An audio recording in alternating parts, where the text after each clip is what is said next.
হে everyone, আসসালামু আলাইকুম। আমার নাম Ananta. Welcome to my blog. আমাদের খামারে যে চীনা হাঁসগুলো ডিম পাড়া শুরু করছিল, এদের ডিম পাড়া মোটামুটি শেষ। এরা আমাদের খামারে মোটে সিজনে 18টা ডিম দিয়েছে। এই ডিমগুলো আজকে আমরা মুরগি দমে বসাবো।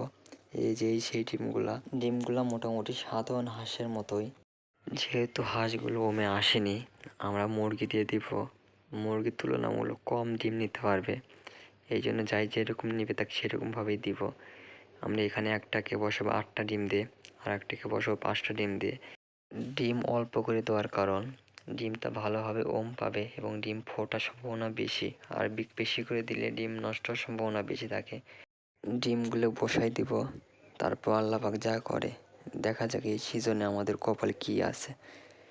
এই যে আমাদের দেশি ইনকিউবেটরগুলো বসে আছে, এদের দিয়ে আজকে আমরা ডিমগুলো বসাবো। মোটামুটি আমাদের 4-5টা মুরগি আসছে। এর ভিতরে আমরা এখান থেকে 3টা মুরগি দিয়ে ডিমগুলো বসাবো, বাকিগুলোকে দিব না। ডিমগুলো দেওয়া শেষ, মুরগিগুলো ডিমগুলোকে দিতেছে। এখন দেখা যাক এখান থেকে রেজাল্ট কীরকম আসে। আমরা মোটামুটি এই সিজনে ভালো কিছু পাওয়ার আশাবাদী। আজকের মতো ভিডিও এটুকুই।